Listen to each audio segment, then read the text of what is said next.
There is a room at the center of the ancient world where the walls are plated in hammered gold and the air smells of iron and burning resin. Behind doors thick enough to muffle screams, sounds drift through corridors that guards have learned to ignore.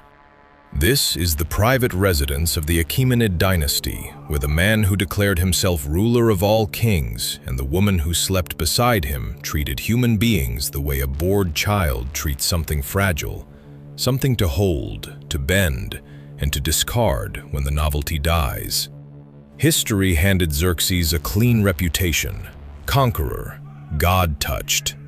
What that version omits is the man who came home from Greece with his mythology in ruins and built a private empire inside his own palace walls.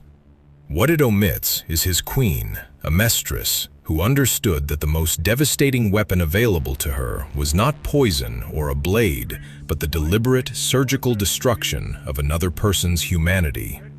Xerxes returned from Greece the way a god returns after being publicly embarrassed. Then Salamis arrived in 480 BC, and the Greek navy shredded his fleet while he watched from a golden chair above the waterline.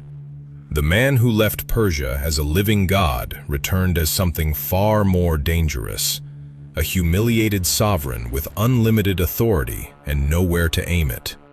So he turned inward, redirecting all that unspent dominance into the one kingdom he still controlled completely. Inside those walls, the unspoken law was absolute. The king's desire was sacred, and your body was its raw material. That is when Xerxes noticed the wife of his brother Mesistes at a royal feast.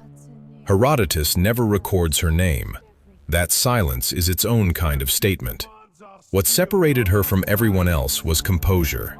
She moved through a court built on visible submission, with a stillness that looked almost like defiance. For Xerxes, that was unbearable. He sent gifts. He arranged private encounters. She refused him completely, without apology. Understanding that breaking Mesistes publicly could ignite a rebellion his weakened empire could not survive, Xerxes shifted his attention one generation lower, to the daughter. Her name was Arteinta. Under the crushing weight of royal pressure, with her father's safety hanging in the balance, she became his lover. Queen Amestris saw all of it. She watched unfamiliar jewelry appear on Arteinta. She noticed the girl's new confidence in public, a smile that lasted a breath too long.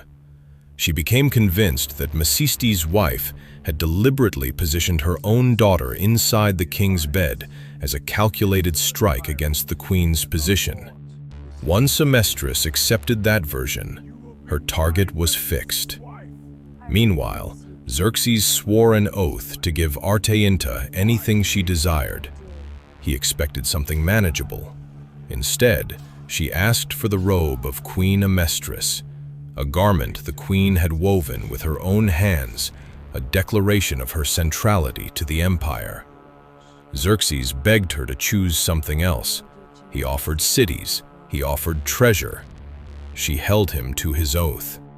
He valued the performance of an unbreakable word more than his queen's dignity. The robe landed on Arteinta's shoulders. The next time the court gathered, Amestris saw it. Arteinta stood among the assembled women wearing the queen's own hand-woven robe, visibly, proudly, like a flag planted on conquered territory. Amestris went perfectly still, memorized every detail, and let the moment pass without expression. But behind that stillness, a decision had already been carved in stone. In Persian royal tradition, the king's birthday carried binding power. Oaths made that day were treated as sacred obligations. Amestris had been counting down to it like a hunter waiting for a clean shot. When the day arrived, she stepped forward, praised Xerxes with words that sounded like devotion, then made her request. She asked him to hand over the wife of Mesistes. The room turned to stone. Xerxes saw the trap close from both directions. His pride made the decision before his judgment could. He said yes. Macistes's wife was pulled from her private quarters and delivered into Amestris' control. What happened next, Herodotus records with a clarity that stops you cold across thousands of years. Amestris had the woman restrained and ordered her mutilated piece by piece. Her breasts, her nose, her ears, her lips, her tongue, every part that carried identity, that permitted speech, that signaled personhood, was removed. Those pieces were fed to the royal dogs while she still breathed. Amestris did not end her. She unmade her, a living monument to the cost of crossing the queen. Xerxes summoned Macistes's separately and offered what he considered reasonable: divorce your wife, receive a royal daughter as replacement. Macistes's refused, defended his wife with conviction, and walked away believing loyalty still meant something inside these walls. He returned to his household and found what the king's cowardice and the queen's cruelty had left him. Something broke permanently. He gathered his sons and moved east toward Bactria, where he could potentially raise support. Xerxes sent the immortals after him. Macestes and his sons died on that eastern road, buried in roadside dust without ceremony. The effect on the nobility was slow and venomous. If Xerxes could do this to his own blood, the circle of safety had no real boundary. One man who absorbed every detail was Artabanus, a high-ranking commander embedded deep inside the palace's security apparatus. The most dangerous conclusion crystallized for him. The primary threat to the throne was no longer outside the walls. It was sitting on it. He assembled a tight circle of insiders and moved one night through the corridors under the cover of their own authority, not as intruders, as men who belonged there. That is precisely what made them lethal. Xerxes died in a quiet room, in the dark, killed by the hands of the men sworn to protect him.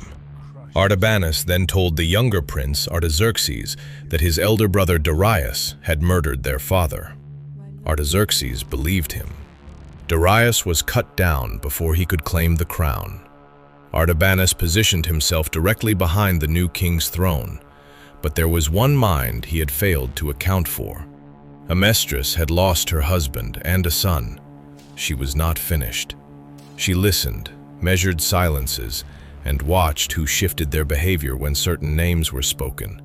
She grasped that both deaths were connected and that Artabanus sat at the center of the web. She reached Artaxerxes and walked him through the trail that grief had hidden. Who stood to gain? Who had access to the king's chambers that night?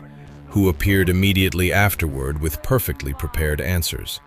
Together, mother and son designed the counterstrike.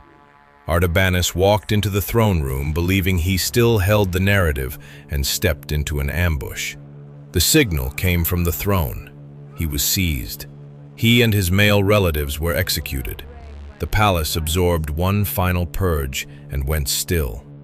When the dust settled, nearly everyone who had ignited this cascade was gone.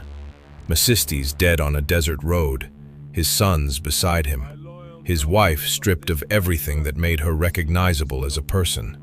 Xerxes dead in his own bed, not at the hands of the Greeks, but by the men assigned to guard him while he slept. Darius eliminated on the testimony of a single manipulative man. Artabanus and his entire line destroyed inside the palace he once commanded.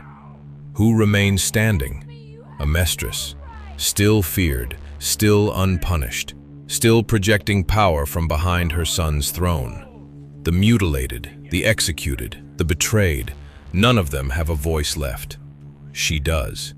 And that is the final uncomfortable truth this story leaves behind.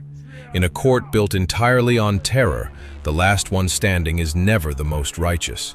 It is always the most patient.